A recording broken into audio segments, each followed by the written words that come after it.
This is an interview with Mr. Oliver Wills of the Birmingham Civil Rights Institute's Oral History Project. I'm Dr. Horace Huntley. We're presently at the Birmingham Civil Rights Institute. Today is December 20th, 1996.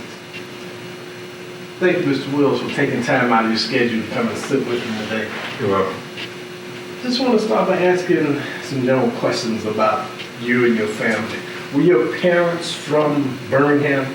No, my parents were not. My father was from Gainesville, Alabama. And my mother was from a place called Lafayette, Alabama. Where is Gainesville and Lafayette? Lafayette, I believe, is in Chambers County, and Gainesville is in Sumter County. Sumter County, right. I think that's correct. Okay, and Sumter County is headed toward Mississippi. Yes, he was Gainesville, Alabama is Near Livingston. near Livingston in that area, right? Mm-hmm. Bowlage is in that area also. Bowlage, that's right, because that's where my folk were from Mantua, which is near Bowlage. Oh, near Bowlage, you're right. You were born here in Birmingham. I was born here in Birmingham. Yeah. What kind did you know what kind of work, or did your parents work in those particular areas, or did they move from there to Birmingham as young people? My father moved to Birmingham as a young man to work in the steel mills. I see. It was called Tennessee Coal and Iron Company. At the time, it later changed to U.S. Steel. Right. And he left that job because of ill health, and he worked other jobs until he retired. What about your mother? Did she work outside of the home? My mother worked outside of the home for a short period of time, but I did not know of that time. It was much. There were 8 of us in the family, and when I came along, I was 7 of the 8. She was at home all the time. Okay, so that's where you remember her. I remember her. Yes. What kind of education did the two of them have? Did they have formal education? My father didn't have any formal education at all, but he could read and write very well. He used to tell me when we would have our father and son talks that he got his education in the woods. My mother was more fortunate. She got an education. In fact, she got, I don't know about high school, but I knew that she did have some particular nurse training schedule. Education, I'm sorry. And because of that, she was able to work out at home and do that kind of work. Until my father decided that he didn't want her to work outside anymore.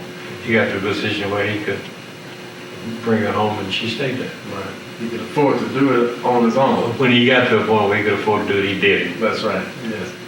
Now, you were born here in Birmingham. Were all of your siblings born here?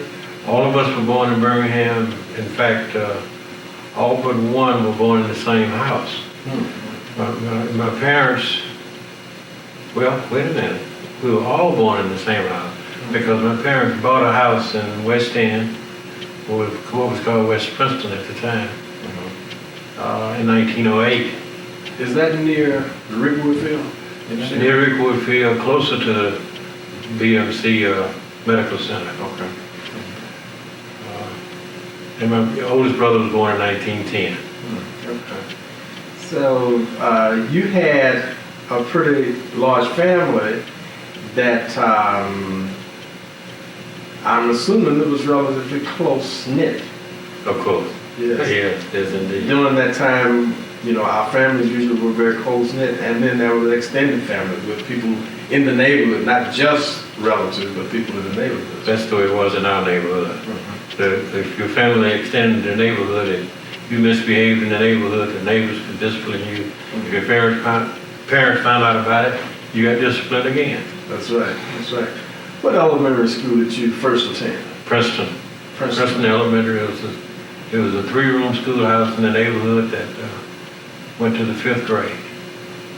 And after the 5th grade, we had to go to other schools. What do you remember about your days at Princeton? Our days at Princeton was sort of like family too, because everybody in the school knew everybody, and the teachers knew all the parents. I remember my mother was active in PTA. What makes it stand out in my mind so very well is that there was an attempt to move the school out of the community. And my mother was an advocate of keeping the school in the community. And at least until all of us got out of school. And do you know that school is out by Rickwood now? It's still called Princeton, but it's in another neighborhood. We used to call it Rising. That's right, that's right. Where was the school located? It was on Washington Avenue. I'm thinking the 900 block of Washington Avenue. We live in the 700 block of Washington Avenue, so we only had a couple blocks to walk to school. Oh. That's my mother was interested in keeping it close. Yes, yes. And after you left Princeton, what school did you attend? I went to Lincoln Elementary. Okay. I told you there were 8 of us. 4 went to Washington Elementary, and 4 went to Lincoln Elementary. And of course, we all went to Parker, except one brother who went to Ullman for 2 years. Then he finished at Parker after he did 2 more years. Yeah. Why the split between the south side and the north side? I don't know. It just happened that way. It just happened. We had a choice. Washington was closer. Lincoln was a little farther away. And of course, we walked. Oh, you did walk? Oh, that's quite a walk. Absolutely. Yes. Well, today kids can't walk 2 blocks, but different time. Parker High School. Tell me about Parker High School. What do you remember about Parker? I went from Lincoln School to what they call Parker Annex. Parker had so many kids in school at that time. I hate to use the word kids, children.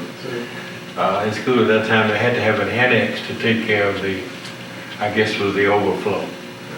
But I can remember 3,100 students at Parker High School at the time I went. And Parker was so crowded, they had one-way traffic in the mornings and a different one-way traffic in the afternoons. And you couldn't go against that rule. You had to stay within that. And I graduated in 1947, May of 1947. Next year would be our 50th anniversary of graduation. And in my graduation class were 480 students. 480 students. It was termed the largest Negro high school in the world, I think, at one point. That is correct. Mm-hmm. Were you active in any of the extracurricular activities? No, I was not. The reason for that was work. At age 16, I guess I was in the 10th grade, and I had a part-time job downtown. And same thing when I went to college. I had to work, so I didn't have a chance for that. Right. Your activity then was based upon your work in relationship to how you would in fact be able to participate in other things. Is there anything that sticks out in your mind about your experience at Parker High School? Any activity, any people? The thing that sticks out in my mind was we had a choice when we got to the 11th grade, I believe it was, of either taking a business course or taking a foreign language. And I chose to take a foreign language. I took Spanish in those days. That's kind of unusual. Yes. But our Spanish teacher told us, now you're not going to be able to talk well enough to talk to the automobile man on the corner, so don't try it. Another thing that sticks out in my mind about high school was a few of us boys decided we would take typing, and that was kind of a little bit different. And I was told later on that the only reason we got in there because we wanted to be in there with the girls. We attempted to do that at our high school too, but we were never allowed to. Okay. Yeah. Were there ever gangs at Parker High School in your neighborhood at the time that you were growing up? Yes, indeed.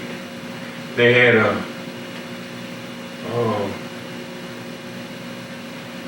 and two gangs I remember, Smithfield gang and the Hensley gang.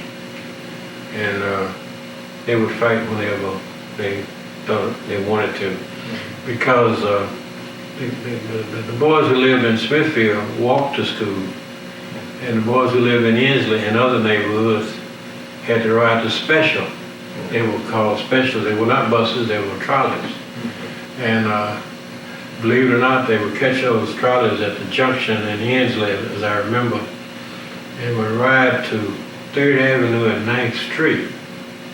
And there was a different distance from 3rd Avenue and 9th Street to Park Annex, which was on, I believe, 8th Avenue and 9th Street. You're looking at about 5 or 6 blocks. Right. And that's where they would fight and throw rocks and stuff like that. Mm-hmm. We didn't have to go that route, but we knew about the fights. Right. And occasionally they would have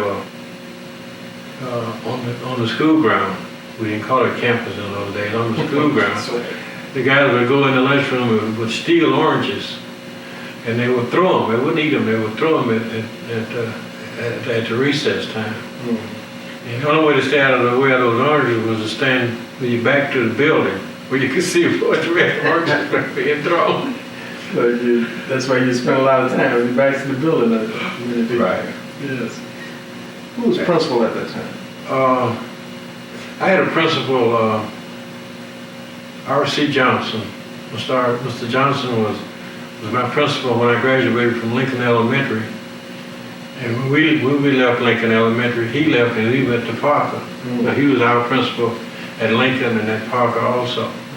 I finished elementary school in 43 and Parker in 47, and he was my principal at both places. What kind of principal was it? He was a good guy. He was an educator. He was not a disciplinarian. Another man whose name was Johnson was there. I can't remember his initials, but I think W.B. Johnson. They were not related, but they had the same last name. But he was quite a disciplinarian, but Mr. R.C. Johnson was more of an administrator and an educator. What did you do after high school? After high school, I went to college. What college? Miles College. Miles College. I had not planned to go to college. I said, if I get out of part of high school, I'll be satisfied. Mm-hmm. And I got out of high school in May, and in September, with some borrowed money, I was enrolled in Miles College. What changed your mind? Some friends were going to college.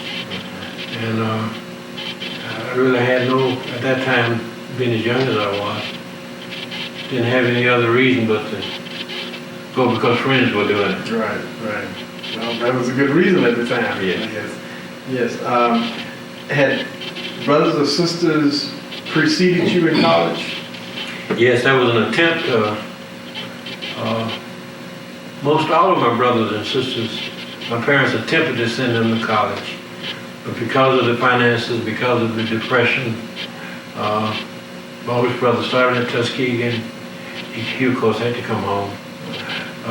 My oldest sister, I'm not sure whether she attempted to go to college at all, but I had another brother, I remember, who went to Miles College for a while, and he didn't continue. I had a sister who went to Miles College after she was married, I think, and for some reason she didn't continue. My parents didn't have money to send us to school. Right. And as a matter of fact, I paid my own way to Miles College until I got drafted into the Army, and I finished my education on the GIPO. Okay. What year were you drafted into the military? I was drafted into the military in 52, and there was a reason for that. I took a postal exam in 1950, and I qualified as a postal clerk. So I had to make a decision whether I was going to continue in college or take the job. And at that time, the post office was a very good job, so I chose to take the job at the post office. And I was going to school under the deferment. This was during the Korean conflict. And the minute I notified the draft board that I was no longer in college, well, they drafted me.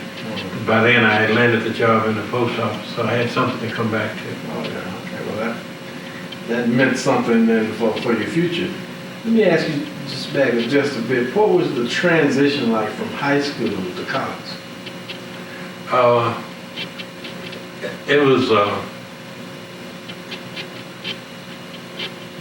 It was surprising. I thought I was smart as I thought I knew some things, you know. And the competition came from the children who came from the county school, Rosedale, Westfield, Fairfield, Winona, and those schools. And they were very good students. At Parker High School, it was you could go a whole day without being called up under a sight because there were so many students in your class. And the competition was with those students. We thought we knew something when we got out of Parker, but we found out real quick we didn't know anything. You know, another thing that surprised me about the transition to college was instructors called us Mr. and Miss. And we thought we had just grown up overnight. Yeah, I'm sure that was quite an experience. Yes. Miles College at that time was the place to go if you were going to college in Birmingham anyway. And at the same time, Miles College provided the Birmingham school system with a lot of teachers. Right. And most of the teachers in the system graduated from Miles College. I think it was a church school, a Methodist school, but they put out more teachers than they did anything, I think. You went off to the military.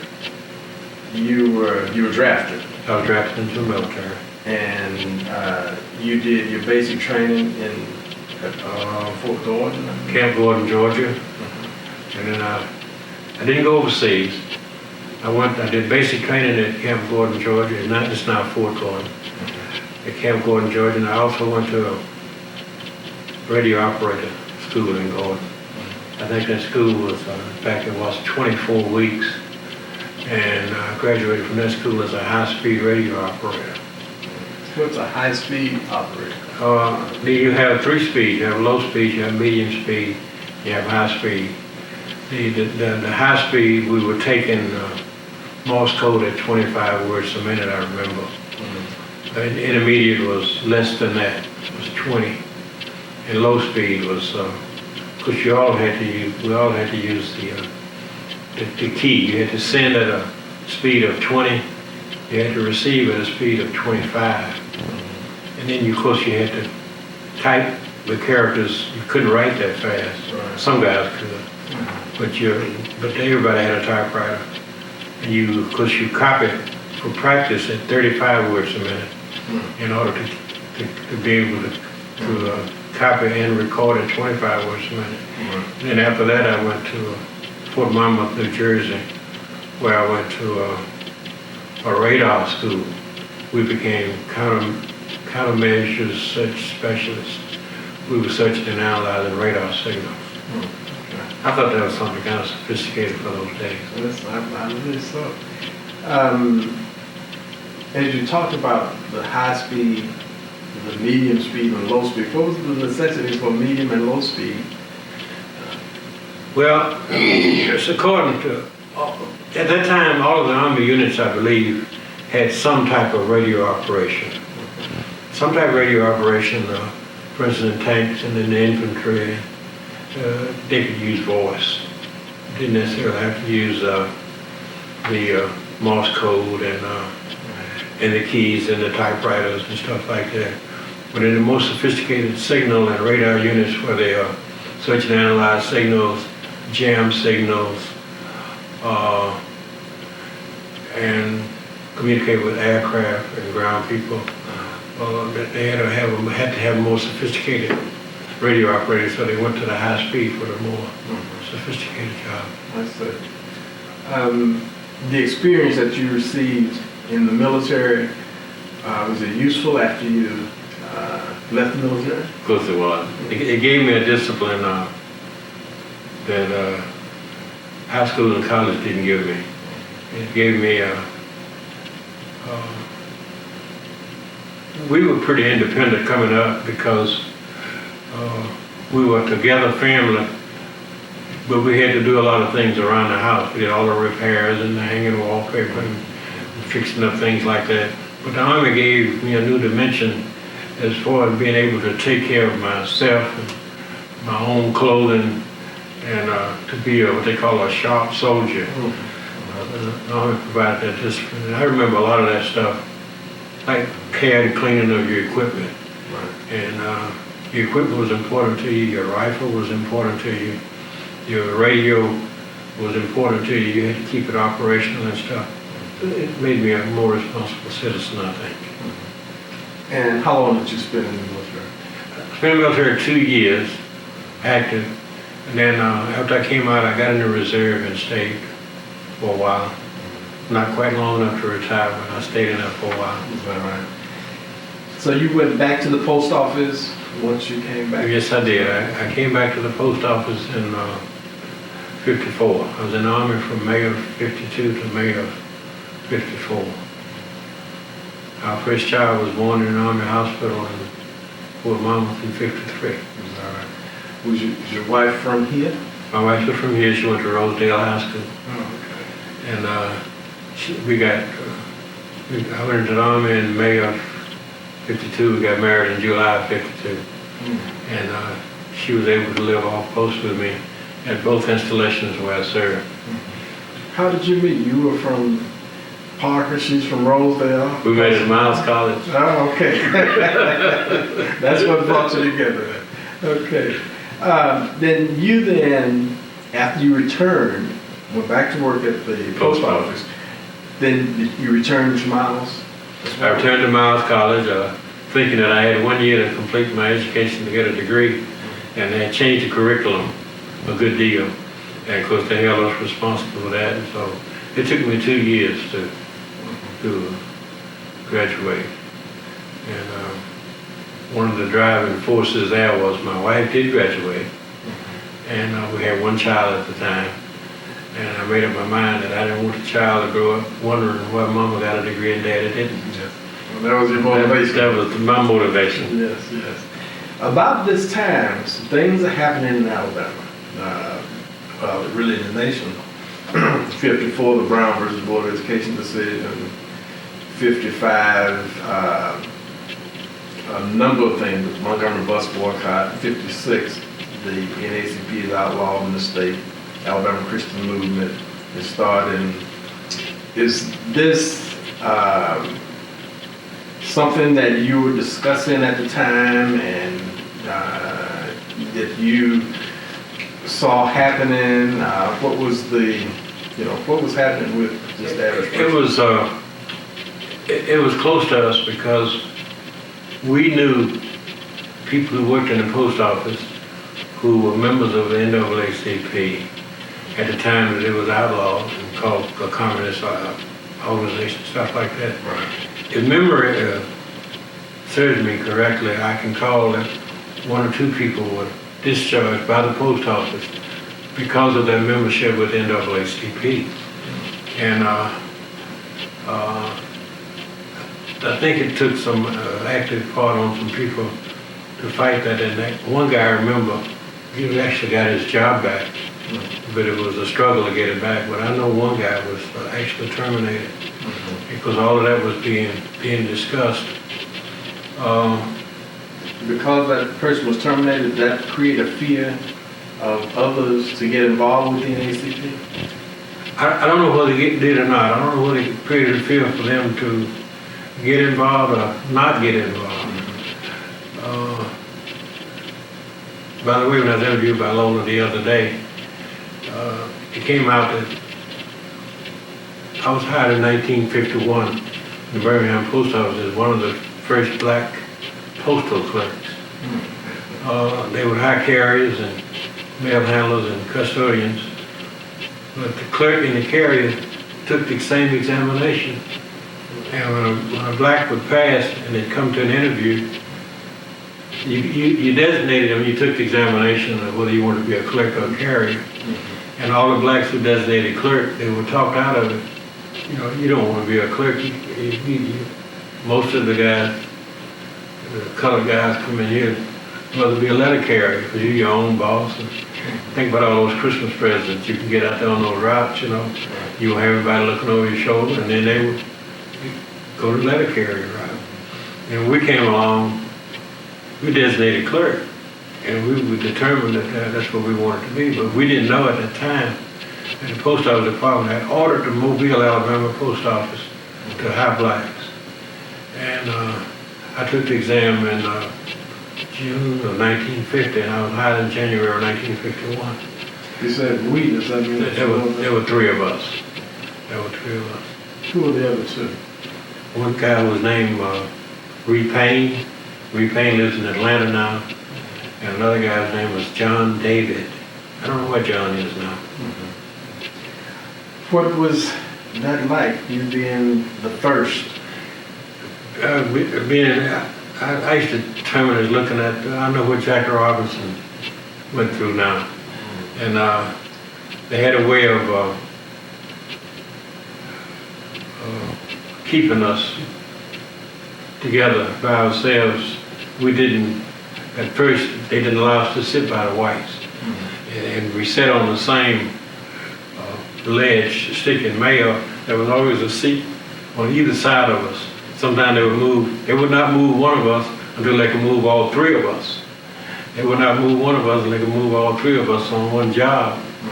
Until one day I found out that one of the foremen wanted to be fair. He was afraid not to be fair with us because of his Christian upbringing and stuff.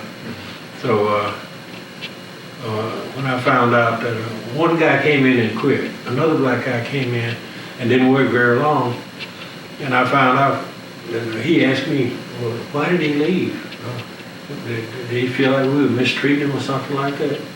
And the guy had left a paycheck or two, he never picked it up, and they were wondering about why wouldn't he come back and get his money?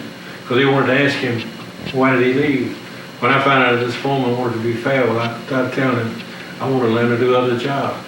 I want to learn to do this. I've never been over there. So they started moving us on other jobs rather than just putting us all in the same place. So the more you knew how to do in those days, the more hours you could make. If you weren't qualified to do certain things, well, you were the first ones to go home. Were there any resistance from the people that worked with you when you were moved to different jobs? Yes, they would get up and move. Until one night we were working, a foreman moved us, they had mail piled up. It might have been during this time of year, I'm not sure. Had mail piled up to the ceiling almost. And two of us went around and sat down, and a whole row of white boys got up and went around the other side. The foreman got them and brought them all back and put them back down there, and that was kind of the turning point. They got to a point where they would start to talk to us. Did that happen in the 50s? Yes, that was, 51, and almost up to the time I left to go into the Army. And when I came back in 54, things had improved some. They hired some more blacks. When I said some, they had improved little. And then we had to start fighting the discrimination within the post office. A few of us were determined that they were not going to separate us. How did you do that? What were your... Well, by that time they had established the regional post office in Memphis. The post office had executive orders banning discrimination in the post office, and we had a complaint route to go through and a way to do it. And they had some cases they called colored cases. They had some cases they called white cases. And so in wherever we found these problems, we documented it and complained about it on behalf of everybody. And post office departments send people down from Memphis, and they would look at it, they would investigate it, they would talk to people. I remember one time postmaster got mad with me. I got promoted to an expediter in '59, and I was very active in the National Alliance of Postal Employees. That was our union in those days. It was a black organization. And that was like our union in those days. And the postmaster wanted to know what was my complaint. What is his complaint? What is Will's complaint? We promoted him. What is he complaining about? So the guy who was in there from region and the black guy who worked in the post office personnel had to calm him down and tell him that this wasn't my individual complaint. I represented a group. You were a union official? I was what they call welfare chairman. It was like a shop steward, and we handled a lot of complaints. The complaints started with us on the floor, on the workroom floor. And the one thing I learned in the early days, that if you got somebody who wants to complain, be sure you got a signature on a complaint form, because they told us that you hate to go before management with a case and no client. That's right. Were there many blacks in the post office at that time? 59? They were growing. 51 brought the first 3 in, and then I went away for 2 years. When I came back, there were quite a few more. And then a lot more came in 1956. There's a lady who's now retired, her name is Lula Kirby. Lula Kirby was the first black female clerk we had to come into the post office.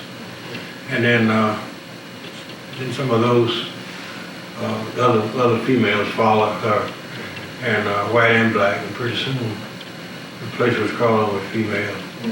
And the post office had to change a whole lot of things. And, one of the things I remember distinctly is postal inspectors had these peepholes where they could watch you everywhere you went, including in the restrooms. Oh, is that right? Yeah, so when women came in, they had to block those holes off. They couldn't, because they had all male inspectors, and they had to block those peepholes off. So that was one area where people could go that they couldn't see. And because female employees came in, they had to change that. Right. All right. And you all knew of these people, these were not something that was secret? We knew that. We knew that they were there because the inspectors made it well known that no case, no furniture, no equipment, nothing could be moved without their approval, because they had to be able to see the entire workroom floor at all times. And during the Christmas holidays, when the mail rush got on, the inspectors actually were mingling on the floor with us and working with us when we knew they were inspectors, and they were watching everything in there. In '56, the state outlawed the NAACP. The Alabama Christian Movement for Human Rights was organized. In December, Fred Shuttlesworth's home and church were bombed. There were demonstrations on the buses. How did all of these things that are taking place impact upon what's happening on the job? It's kind of interesting. I don't know how many. Some of the postal employees participated in the marches and demonstrations, and some didn't. We had a chief personnel officer. We would make it his business to go to the window and look to see how many postal employees he could recognize marching. They were marching on their own time. And he told the guy one day, I didn't see you marching out there today. So, I recall an instance where there was a guy who lived in East Birmingham, got harassed by the police in the streets. Police stopped him. He had to catch a bus. If the bus wasn't running, he had to walk. And I don't know how, but invariably the police would stop that guy. And he stopped him and asked him, so where you coming from this time of day? It could be 2:30, 3 o'clock in the morning. Post office could send you home whenever the mail got caught up. So he said, where you work? So I work at the post office. Police would tell him, the post office don't have a shift get up this hour, you lying. So in another instance, the police would ask him a question like, give me that knife you got in your pocket. Well, if you don't give it to him, you got a problem. if you do take it out, you pull a knife on the police. So this guy came to work early one day and went into the office and told the postal official, superintendent of mails, I believe, and, about this harassment in the street. And that initiated ID cards for postal employees. And it grew out of a racial incident that postal employees had IDs in the Birmingham post office. So did that then curtail police actually harassing individuals who getting off that time of morning, especially black men? I don't know the results of it, but I do know that we all had ID cards, and that's where it came from. Were you ever active in any of the demonstrations with any of the church organizations or whatever during that time? No, I was not. In the early 50s and 60s, a group of us were working inside of the post office to break down some of the discrimination there. And I was welfare chairman. I was also secretary to the post office postmaster's committee on equal opportunity. And I was quite active in that. And then later on, I was selected to go to Washington to be trained as a hearing officer investigator. And we had to be neutral. And as a matter of fact, I had to resign from my position as welfare chairman if I wanted to be a hearing officer investigator, because I wanted it as objective as possible. And I had to resign my position as secretary to the Postmasters Committee on Equal Opportunity. And then I started to leave and out of Birmingham to go to the different post offices to investigate discrimination complaints. And leading up to, after I went to Washington and trained to be a hearing officer investigator, I was hoping, I was a voting rights examiner, and we were working some pretty long hours during that time. I was hoping to go back to that, but the postmaster wouldn't let me. He told the people that we were detailed to the Civil Rights Commission. He told the Civil Rights Commission that he needed me in the post office. He didn't really need me, he just didn't want me to go back to the voting rights business. Yeah. How long did you serve in the voting rights? From January, I looked it up the other day, from January 1966 to March of 1966. Then I went to Washington. When I came back, I tried to get back into the program and I couldn't. Why did you want to get back into it? Was it interesting work? I enjoyed it. It was interesting work, and I knew we were doing something worthwhile. The poll tax was abolished in Alabama, and people didn't have to pay poll tax to register to vote. And we registered hundreds of people, and we were very active, interacting with the SCLC at that time. They were bringing people to us. We were in the post office building itself, and I remember some days we worked 16, 17 hours a day. Just that many people? Just that many people were having to be registered, and each night before we left, we had to call our numbers in to the Justice Department to tell them how many people we registered that day. And somebody was waiting up until 11 o'clock midnight Washington time to get our report. Once they got our report, we got off and they did too. Do you remember any of the numbers? What's the largest number of people that you registered in any single day? I don't remember any of the numbers because the guy in charge had to do that. And what we would do would take our numbers, individual numbers, and take them to him. He would consolidate them. He would make the phone call. And after we got the okay, we would go home. But you enjoyed that work? I enjoyed that very much. We had one incident where a guy came in who was obviously drunk. And a guy from Jackson, Mississippi post office was on the detail also. He came to Birmingham and actually lived here. He had a guy that he couldn't get him registered. He was off opposite me. So I told him, I said, when I finish this person I got, give him to me. I said, I believe I can handle him. So the guy got over there and he insisted on giving a Montgomery, Alabama address as to where he lived. And I said, I can't register you in Jefferson County, Alabama if you insist on giving me a Montgomery County address. He said, I said, if you tell me, he said, well, I'm in Birmingham doing some construction work. I told him, I don't care. I said, just give me the address where you live. He gave me a street, but he couldn't give me a house number. So then I finally gave up on him, and I dismissed him. I told him, I said, when you find out, go out there and get an address, come back and see me, and I will register you to vote. So one of the SCLC people approached me when I had to escort him to the door, and he asked me, did you register him to vote? I said, no, I didn't. And the guy confronted me and said, why not? So I said, the man is obviously drunk. He's had too much to drink. So I said, if you want to do some good, I said, you got some cars out there. And I said, you better put him in it. And if you take him home and find where he lives, you can bring him back to me, and I'll register him to vote and bring him back too. I said, but if you tell him to loose out there on Fifth Avenue, the Birmingham police will have him in the Southside jail before you can get the news.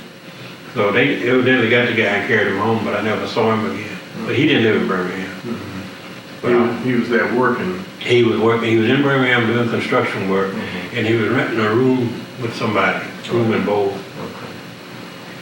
So after that, then, is that when you became an investigator? After they pulled you off of the voting? After they put me off the voting examiner's detail, I became an investigator. And it was an ad hoc job, and I would go as needed.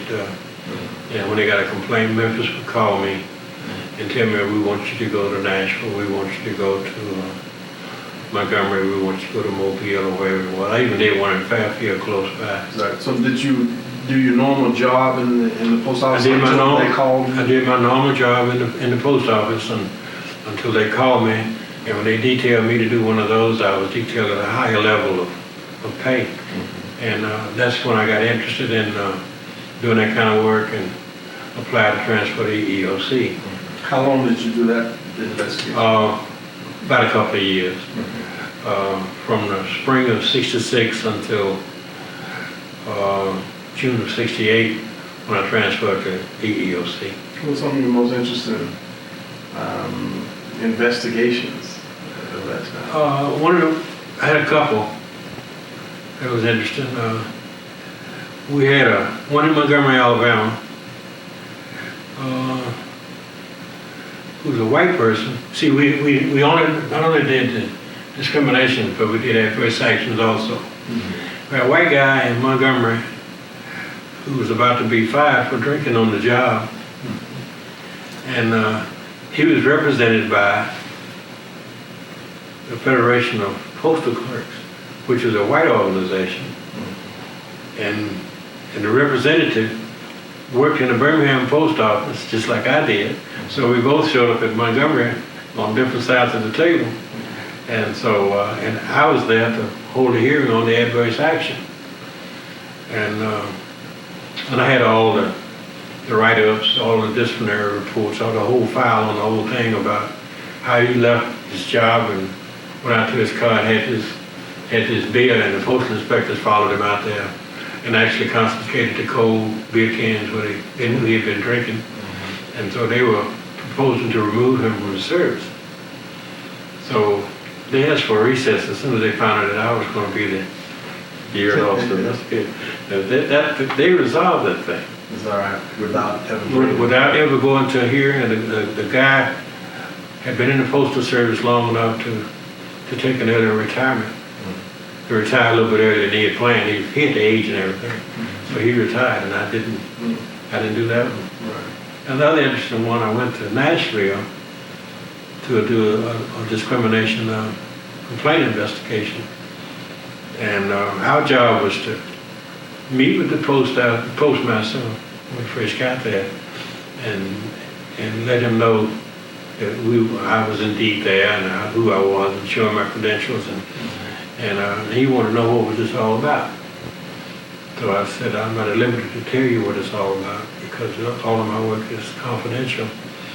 And that this is a courtesy to stop by here and, for you to make sure that I had a place to work and let the people know that I would be in and out of the post office and I would be interviewing people and stuff. So he left. And I told him I would need to talk to him before I leave on Friday. We used to go in on Monday and stay until Thursday or Friday, ever how long it takes to finish. When we got down to do the exit interview, the postmaster was nowhere to be seen. But I went out on the workroom floor during the course of my investigation and was trying to locate one of the foremen. And there was a guy in Nashville, I just knew him by name only. We were members of the same organization, and we'd been to a convention a time or two before. I stopped and chatted with him, and he wanted to showcase me around and show me around everywhere I go. I told him, I said, look, I said, you go back to your work. And I said, let me find my way. I said, if I can't find anybody, somebody's going to find me real soon. So I did find who I was looking for. And then when I got back home, finished my report, mailed it to Memphis and everything, I got a call. And my boss in Memphis was asking me, what happened up there in Nashville? I said, what do you mean what happened? Man, the postmaster wrote a 3-page typewritten complaint against the way you conducted your business up there. So what happened? I told him what happened. He said,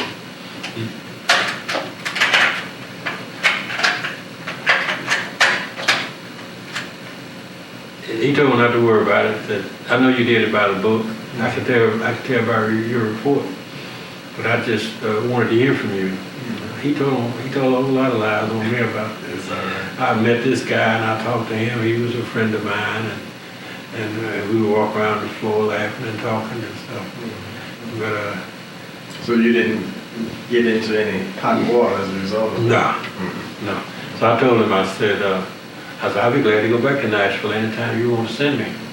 So he said, not the words that I'm going next time, because he was the same. We went to the same training, and so the next time we went to Nashville, I think the next time he went up there, and we all went to the same school. We followed the same procedures and everything. Were there any racial issues that you had to deal with as an investigator? Yes. When I would go to Nashville, to a hotel, the post office required almost that we stay at a hotel nearest to the post office, walking distance if possible, to cut down on the expense of either getting a government car to the GSA motor pool or renting a car. And each time I went to Nashville, I stayed in the same hotel, almost the same room on the same floor. The second floor of the hotel, I almost think of the name of it. The second floor of this hotel had all your Rotary clubs, the Kiwanis clubs, and had these rooms, and there were few rooms for rent on the second floor, and that's where we ended up. So I reported that back to Memphis, and so the same guy, Kenneth said, when I go back to Nashville, I'm going to stay in that same hotel and see where they put me. And if they try to put me there, well, that's going to have to change. Now, he was white. No, he's black. Kenneth Whalen was Yeah, black. Kenneth Whalen was a black guy, and he worked for a white guy who was secretary to the regional director, who gave us our assignments. And so we were able to break up some of that stuff. As a matter of fact, I was interviewing some people one night in the hotel, and I told them that I wanted to find a place to eat. So they wanted to take me in the black community. They said, we'll take you over to West Nashville somewhere, and you can find you a nice place. I said, no, I don't want to go that far. I said, it's some eating places right in this area, So I told, asked one or two of them if they want to go and stop and have a sandwich and a cup of coffee with me. They were afraid. But I went in and they waited on me. They didn't want to. And on the day that the dogs were turned loose in the park in Birmingham in the host fire, I was in Nashville doing an investigation that day, sitting at the Woolworth lunch counter. It's interesting, but without any problem. In the Nashville Banner, I remember I had the newspaper for a long time, but I lost it.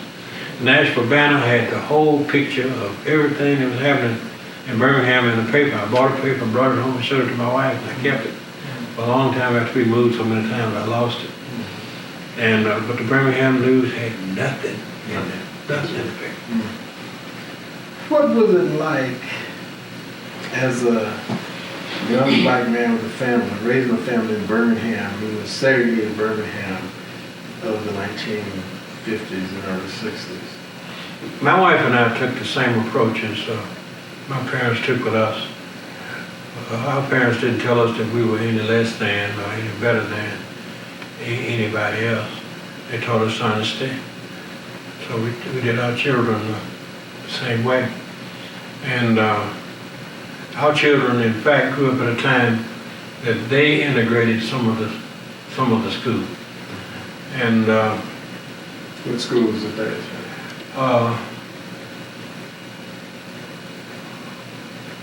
one daughter of mine went to Newcastle and lived on that side of town. And we moved to the south side of town. That same daughter was from Newcastle Elementary to Glen Iris Elementary. And we had two daughters, they're 3 years apart. I carried both of them to Glen Iris School because it was the nearest school to where we lived. And the principal turned us away. This school is not set to be integrated until next year. Bring your children back next year. And I carried them to Black Lane Elementary School. And my oldest daughter didn't like that too well because it was something, I don't remember the detail, but it's something about that I wish I could remember that, but I don't. But she didn't like the changes that she didn't adjust very easily.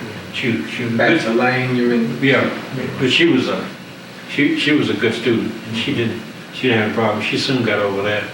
But the next year, I carried those two children right back to that school, and they integrated that school. And then when they left, my oldest daughter left Glen Iris. We still lived on the south side.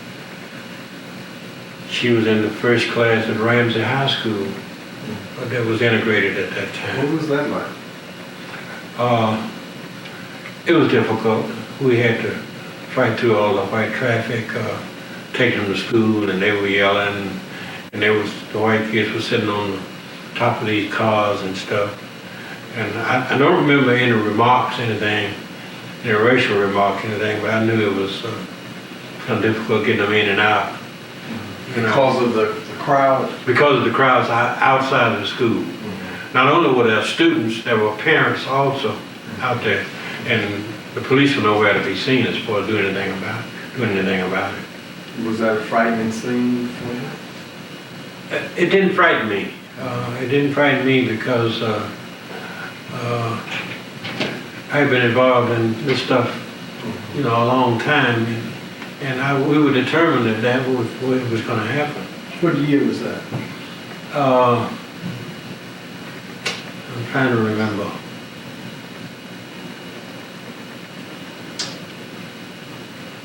Maybe 63, 64. No, it was later than that. It was later than that because I was working at the EOC then. It must have been 67, 68. Must have been 68. And as a matter of fact, my daughter lives in Houston, and I wrote a paper on that very same subject. And I think it's entitled Black and White Together or something. Mm-hmm. And she talked about, and I didn't remember this, that my daddy, I was unhappy the first day my daddy carried me to school, but he carried me right back the next day and gave me a push. So did you escort them every day? No, I didn't escort them every day. I escorted them when I needed to take them, or when I thought they were having a problem. And some days, they would go off and forget lunch money and forget their lunch or something, and I would have to go back to the school because I went into, it was 68, because I worked in the post office in the afternoon. I had to go to work at 3 o'clock, afternoon work at 11 o'clock. And I remember one day, I went to the principal's office and told him who I was, and I was there to give my daughter her lunch money. She had gone off and left her lunch money. So he told me to have a seat. He would get the teacher to send her down to the class. And one of the white teachers had a little black boy. She was having all kinds of problems with him. She said that, she told the principal that she just couldn't handle it. she tell him to get on one page, and she looked and found him, he's on another page. And she said, this is the same little boy you had to stop from running up and down the steps yesterday.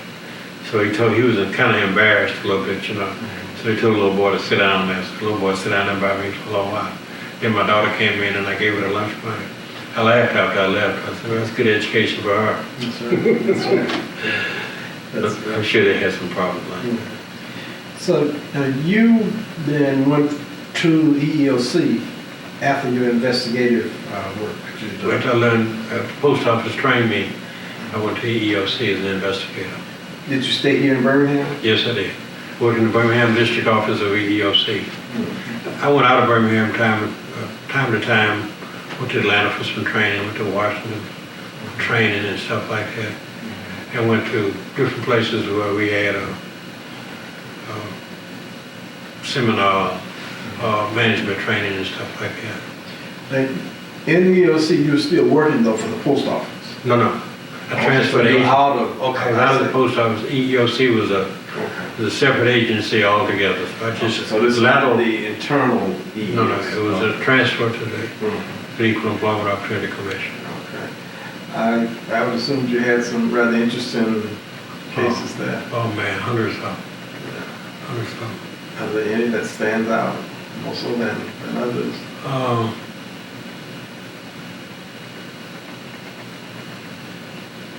This is the beginning of the affirmative action era, right? Yeah. I can't think of any off the top of my head, but we certainly had some interesting ones. The first thing I did, our training consisted of going out with an experienced guy who'd been there before. A white guy carried me to U.S. Steel, because we had planning complaints with U.S. Steel. So I went out there and the guy asked me in the Human Relations Department, said, what did you say your name is again? And I told him, Oliver Wills. He said, well, let me write your name down on my list. And he said, do you know, Mr. Wills, that you are the 143rd different investigator we've had out here? So he was telling you something. Yeah, we remember U.S. Steel very, very well because before EEOC put an office in Birmingham, this is how I got exposed to EEOC. I was a voting rights examiner, and there was a guy who was detailed from the EEOC as a voting rights examiner, and he was telling me that I might want to work for EEOC. I told him I didn't think so. I was satisfied with what I was doing in the post office. The more I thought about it, the more I thought I ought to apply. So I did apply. And those guys at that time, he wasn't an examiner. He was on a task force, the EEOC, and they had some space in the post office building just like we did, and we would cross and we would talk to them. And they would come back, they would have rebel flags and stuff that they would find posted around on bulletin boards and things like that. And the United States Steel told NAACP at that time that if you don't get EEOC out of Birmingham, get that task force out of Birmingham, we're going to cut off our large contribution to the NAACP. Oh, is that right? Never happened, but I heard that was said. Some interesting days. As you look back, what would you, if we were to ask you, what would have been the highlight of your career? Could you point to any particular thing that you're probably the most proud of in terms of either of the positions that you held? The most interesting part of my career, I would think, came after I left the post office, after I left EEOC. I went to Anderson Army Depot to manage an intern program. Now, I did that for a couple of years. A friend of mine was a fellow co-worker of EEOC, was up there, and he was leaving to go to Atlanta to hopefully get a promotion. And he found out that I was retired. I hadn't been retired for 9 or 10 months. I was already bored. And he asked me what was I doing. it was strange how it happened. A lady at EEOC who worked in Birmingham and lived in Anniston, had to drive that distance every day, wanted to transfer to his office in Anniston because she lived there. So she called me and asked me if I would call him for her. And I told her, I said, you know you never worked for me. I got to be a supervisor at EEOC in 1979. So I told the lady, I said, you know you never worked for me, but I can call Mr. Varner and tell him that I know you. And I didn't know anything about your work, but I didn't know anything that was derogatory about you either, and I would call him in that vein. So she said, okay. So I called him, and in the conversation, he asked me what was I doing. I told him nothing. And he asked me, he said, well, would you work for up here? I said, yeah. He said, well, what was your grade? So I told him. He said, would you work for GS 11? I said, yeah. I'm not ashamed. I can step down. So he said, well, I'm leaving, going to Atlanta, and they're looking for somebody, and I'll tell them you're interested, and I'll get back with you. I didn't hear from him in a couple of weeks, so I thought he had forgot. You thought I forgot you, didn't you? I said, yes, I did. He said, as a matter of fact, we haven't forgot you, and this is what I want you to do. I've already told them about you, and the job is yours if you want it. Send me a resume, send me an application, and send me your latest performance appraisal. So I had to get that from the EEOC. So EEOC sent it to me right away. So I put that package together and I sent it up there to him.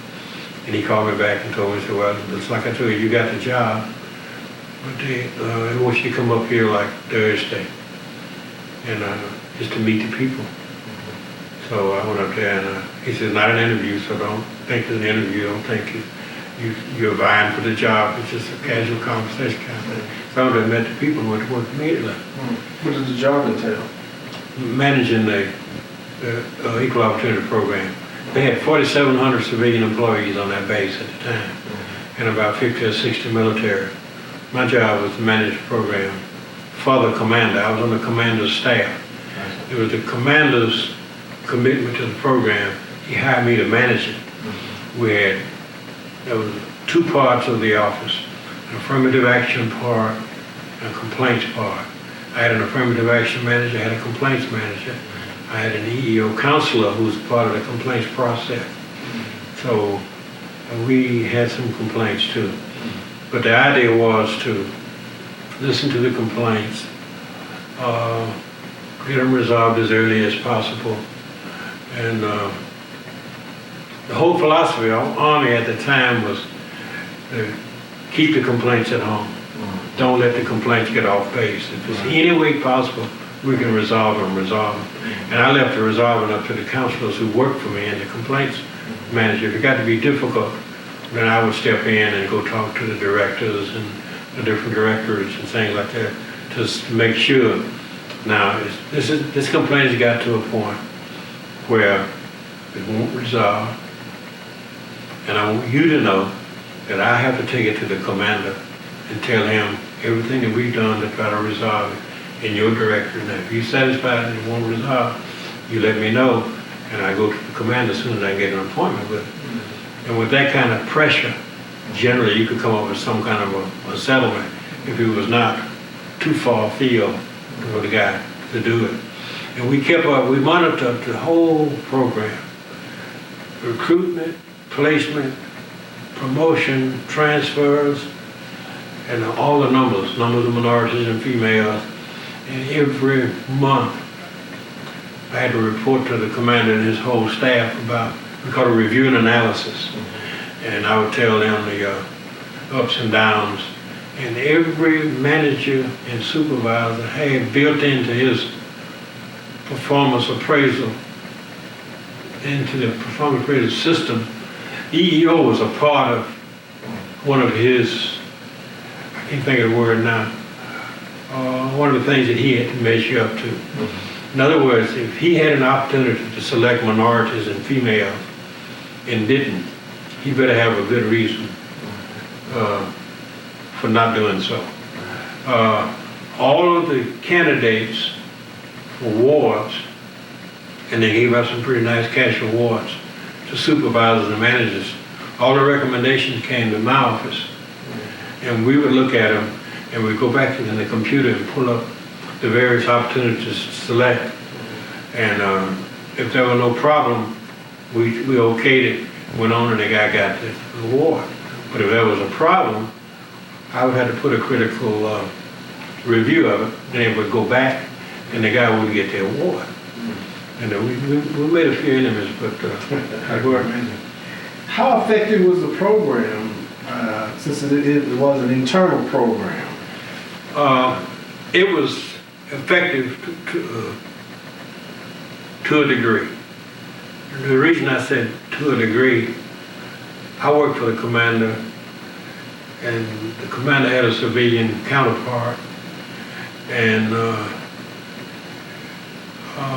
the criticism of employees generally across the country was those equal rights officers, equal opportunity officers, are not going to do anything to help anybody because they work for the man. Mm-hmm. And then Army had its own investigation arm in Atlanta and different other places where they would investigate their own complaints. So if anything was criticized, the whole system was criticized. And then there was a move on, it never took place, and I was an advocate of that, and I wrote a couple of papers on it, that EEOC ought to have jurisdiction over the complaints process, because the government had a different complaints process imposed on government employees than they had in the private sector. Private sector, a person could go to the EEOC and say, I believe I've been discriminated against on the basis of race, and this is it. The EEOC would take the charge, take an affidavit, investigate it, and make a determination. But in the government, if you had a complaint, you went to an EEO counselor, and the EEO counselor would counsel with you, and gather just enough information to see if to attempt to resolve it at the lowest level as quickly as possible. And if it didn't resolve, it would give you an opportunity to go for a formal complaint. And then it went to a formal complaint, and the Army investigated its own people. And then the agency made a final determination. Way down the line someplace, you could ultimately appeal to EEOC. But EEOC was not in on it in the beginning. We've covered a lot of territory today, Mr. Wilson. Is there anything else that you would like to share before we conclude this interview? One other interesting part of my career was for a couple of years, I worked for a labor law firm downtown, and I found that really interesting. Which firm? Powell, Kelly, and Frederick.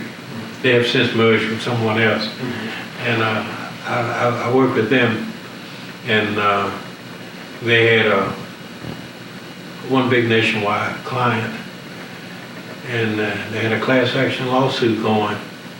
The way I got the job was they called a former boss of mine, said, we need help. Is there anybody out there? As an investigator?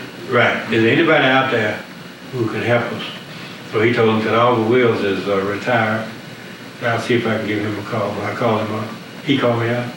He said, I don't think he's going to pay a whole lot of money, but you ought to enjoy it. So I said, he said, give it a shot. And I told him that I would have him call. So I called, interviewed me on a Saturday morning. And they hired me right away. And because of the class action lawsuit, this nationwide firm dumped all of the individual complaints on them. See, they were handling that in-house. Because of the class action lawsuit down in Florida. And all those things got dumped on my desk. So that means I had to do the investigation for the company, for the law firm, and I worked for a senior partner, and write a position statement to the EEOC, to the other human relations. And so I had, by that time, I had seen the whole thing in my career, from the post office to EEOC, from the government side, and then to go to Anniston, the manager program from the government side, and then go into the private sector and work again with the EEOC on the other side. Was really interesting. So I have seen the whole thing. So right now, I'm an equal rights officer for Fema, Federal Emergency Management Agency, And I work with them as needed, when needed. I just came out of North Carolina. Hurricane Fran was up there. I stayed there from October 25th to Friday before Thanksgiving, which was 29 days, which is the longest I stayed in the place. An equal rights officer has to be assigned to each disaster to protect the rights of the Fema employees from inside, and then to protect the civil rights of the community served by Fema. And it's interesting, this for the first time, and I've been on 8 of these in a year, for the first time I did get some complaints out of the community. Oh, is that right? Yeah, because people were saying that FEMA is insisting that we get an SBA loan. We can't afford a loan. And then, FEMA has the obligation, has a right and the funds and stuff to give people grants. They can, if your home is destroyed by the storm, by the flood, by the hurricane or whatever, parts of your home or whatever, and then they can either approve a loan for you that you got to pay back at a low interest rate, because some of the people can't afford it, or give you a grant, and the maximum grant is like $12,900. And lots of times the grant will take care of most of the problem. So that's the kind of complaints we had. Give the president, I don't want something I got to pay back that I can't afford. I'm retired and I'm on fixed income, and the system is just not fair. So we have to listen to that. Did you find any racial situations in that regard? No, I didn't, but the day before I left, I got one dropped on me, and I believe this was a black family. The lady complained that her mother was 64 years old. She was not well, her income was limited. She was staying with her mother, and they approved her for an SBA loan for $24,000 and something that she did not want, could not pay back. And so when I got into it and started looking into it and talked to the human resources people, whoever it was, I found out that they had changed, they had backed out of that loan. They told the SBA to forget about the loan, and they turned around and granted the lady a $12,900 grant. And I also found, after looking into it, that the lady was eligible for another $1,500 or $1,600 because her room was destroyed. There were 2 people living in the house, and they only had 1 usable bedroom. So the lady said, well, we can give her another bedroom. So after I got involved, the lady was able to get another bedroom. But the people complained, but they didn't come back to tell us that everything was all right. They would complain. My mother's got a loan that she can't pay back, and the posters on us. But then when the government reversed its own procedure and it made everything all right, the person who complained didn't come back. So I had to turn it over to a guy who took my place, who was just leaving that today, by the way. But I've been fortunate to be in the right place at the right time with the skills that were needed. So you have actually enjoyed that work. And I still enjoy it. Yes. I've been a little tired now, but I've enjoyed what I've done. Mr. Rizzo, I want to thank you for taking time out of your schedule. This has been very enlightening because it puts from another vantage point of what was going on in your life and in Birmingham at that time. May I add one thing? Certainly. When the government decided to integrate all of the agencies, other government agencies in the South, there were a lot of black people in the Birmingham post office who had degrees who were sticking mail. And when Social Security, Small Business Administration, EEOC, Defense Department, FBI, Secret Service, when they all were directed to integrate that workforce, they went to the post office. Oh, okay. They went to the post office, and they had a ready pool of people right there. Now that's very interesting. That's very interesting because I never thought of that. They did. In relationship to where people were coming from to take certain positions. They didn't have to do a background check on them. It didn't have to go to FBRI. It was just a transfer, and they put them to work, tested them, trained them, put them to work instantly. I would like to leave a piece of paper with you that I wrote on that subject. We love that. And it's incomplete. I know it's incomplete, and I know it's a draft. It's something I talked to Lola Hendricks about. Yes. So I'd like to leave it with you before I leave here today. All right. Appreciate you. Thank you very much.